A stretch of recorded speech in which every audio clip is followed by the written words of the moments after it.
Okay, let's dive straight into Genesis chapter 27. It's quite the family drama. It really is. High stakes, deception, a major blessing. It's all in there. We're right in the middle of things with Isaac, Rebekah, and their twin sons, Esau and Jacob. And it kicks off with Isaac. He's old, and significantly, he can't see anymore. He feels, like his time might be short. Right. So, feeling this urgency, he calls for Esau, his older son, the hunter, Mm-hmm. and he tells him pretty directly, look, I'm old, could die anytime. So the instruction is specific.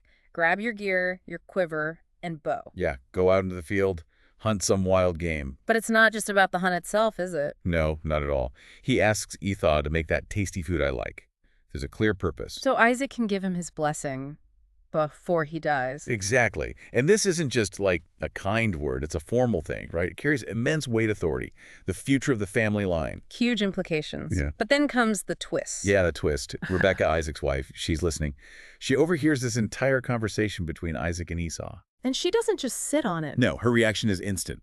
As soon as Esau heads out to hunt, she calls for Jacob, the younger son. And tells him everything she heard. Word for word, pretty much. Yeah. About the hunt, the special food, and that crucial blessing Isaac intends to give in the presence of the Lord. And then she pivots. She gives Jacob her instructions. Completely. Go to the flock, she says, bring back 2 choice young goats. She'll make the tasty food just the way he likes it. The goal being. Explicitly stated, Jacob is to take this food to Isaac and get the blessing instead of Esau. It's a deliberate plot. Wow. Just undermining Isaac's plan directly. It really makes you wonder about her motives. We know she favored Jacob, True. or maybe she felt this aligned with some earlier prophecy about the older serving the younger. The text doesn't spell out her thoughts, but her action is, well, bold. Manipulative, even. Jacob, though, he hesitates at first. He brings up a very practical problem. Yeah, the physical difference. He says essentially, hang on, Esau's a hairy guy, I'm smooth. He's afraid Isaac will touch him. And realize it's not Esau. And his fear isn't just about being caught deceiving his father. What else? He's afraid he'll bring a curse on himself, not a blessing.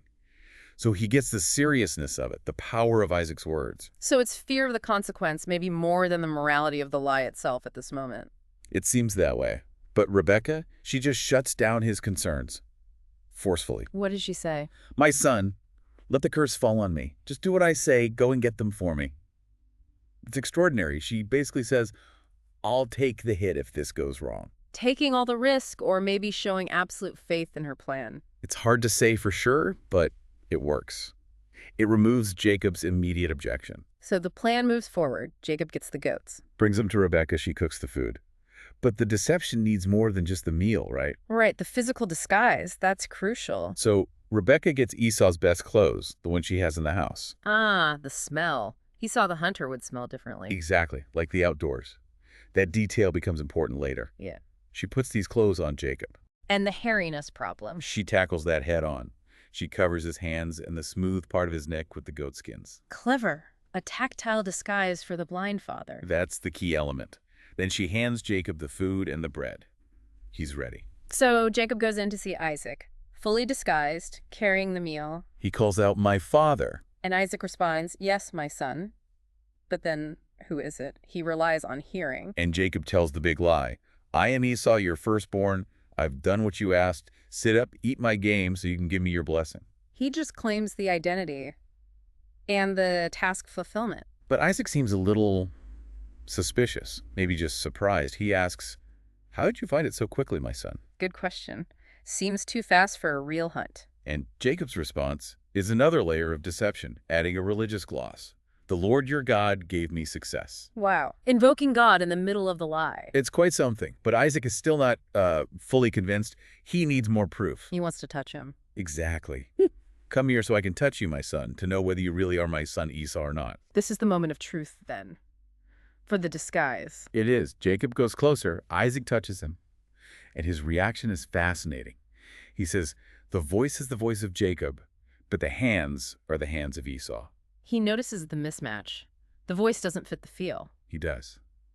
But ultimately, the physical sensation, the feel of the hairy goatskins on the hands, that overrides the voice. So the disguise works, despite the doubt? The text says Isaac did not recognize him, for his hands were hairy like those of his brother Esau, so he blessed him. The touch convinced him. maybe along with the smell of the clothes Jacob was wearing. But even then, one last check. One final question, just to be absolutely sure. Are you really my son Esau? And Jacob. Just a simple final lie. I am. And that seals it for Isaac. It seems so. He asks Jacob to serve the food and wine. Isaac eats, he drinks. Then there's the request for a kiss. Come here, my son, and kiss me. Yeah. As Jacob gets close, Isaac smells the clothes. Esau's clothes. Yes. And he says, "Ah, the smell of my son is like the smell of a field that the Lord has blessed." That connection seems to solidify his intent. And then he gives the blessing. He does. And we need to understand, this blessing is huge. It's seen as shaping Jacob's entire future, his status. Can you remind us what it included? Sure. It's about prosperity. May God give you of heaven's dew and of earth's richness and abundance of grain and new wine. It's about power. May nations serve you and peoples bow down to you. Be Lord over your brothers. Lord over his brothers, including Esau. Exactly. And may the sons of your mother bow down to you. And it includes protection and favor. May those who curse you be cursed and those who bless you be blessed. It's the full package of patriarchal leadership and promise. And in their understanding, once given, it can't be taken back, right? Even though it was obtained by trickery. That's the crucial point here. The spoken blessing in this narrative context is binding, irrevocable. And the timing, just incredibly dramatic. Jacob leaves. He's barely out the door, the text says, when Esau returns. From his hunt. Successful hunt. Yes. He comes back completely unaware of what just happened. He does exactly what Isaac asked, prepares the food, Brings it to his father. and says, Father, sit up and eat my game so you can give me your blessing. He identifies himself clearly. I am your son, your firstborn Esau. Isaac's reaction must have been intense. The text uses strong language. He trembled violently, utter shock, realizing he's been duped. What does he say?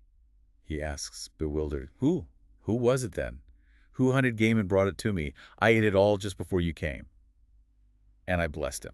And the finality. And indeed he will be blessed. He confirms it. The blessing stands. Oh, Esau! How does he take this news? It's heartbreaking. He burst out with a loud and bitter cry, pure anguish. Just devastation. And he pleads, bless me too, my father. Just desperate. But Isaac has to tell him the truth. Yes, painfully. Your brother came deceitfully and took your blessing. And Esau makes the connection, doesn't he, to the name Jacob? He does, bitterly. Isn't he rightly named Jacob?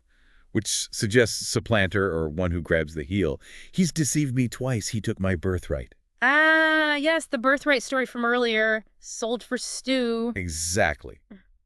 And now he's taken my blessing. He sees it as a pattern. And he pleads again, haven't you saved any blessing for me? Is there anything left for Isaac to give? Well, Isaac explains that the main blessing, making Jacob lord over his brothers, kind of limits what's left for Esau. So what does Esau get? It's not really a blessing in the same way, is it? No, it's more of a pronouncement about his future, reflecting his diminished status.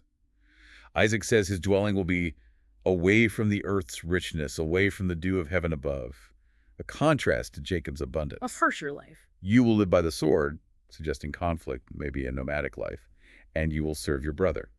Subservience. But there's a bit of hope, or defiance. Here is that final line. But when you grow restless, you will throw his yoke from off your neck.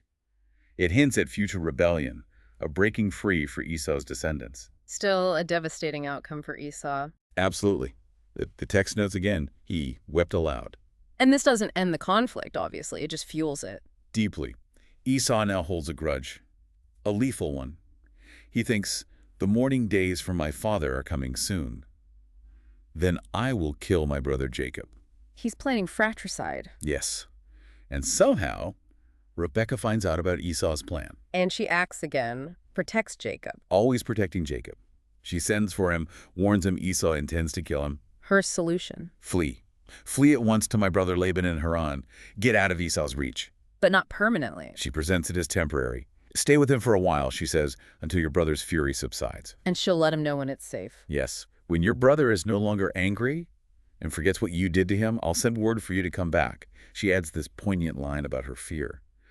Why should I lose both of you in one day? One dead, one a fugitive killer. It's a stark reality she faces because of the deception she initiated. It really is. And then, to smooth the way for Jacob's departure, perhaps to get Isaac's blessing on the journey without revealing the real danger. What does she do? The chapter ends with her complaining to Isaac about the local Hittite women, saying she'd hate for Jacob to marry one of them, that life wouldn't be worth living. Setting up the pretext for Jacob needing to travel back to her family's homeland in Haran to find a wife. Exactly. Hmm.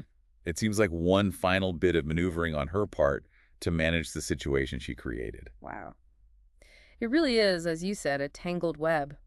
Choices, deception, consequences piling up. Yeah, a blessing meant for one son, grabbed by the other through lies and disguise, and it just sets off years of conflict and separation. It makes you think about so much, doesn't it? Parental favoritism, a mother's powerful influence, the weight given to spoken words like blessings. And just the deep, long-lasting fractures that can happen in a family. What aspect of this story, this incredibly complex situation, really stands out or makes you think?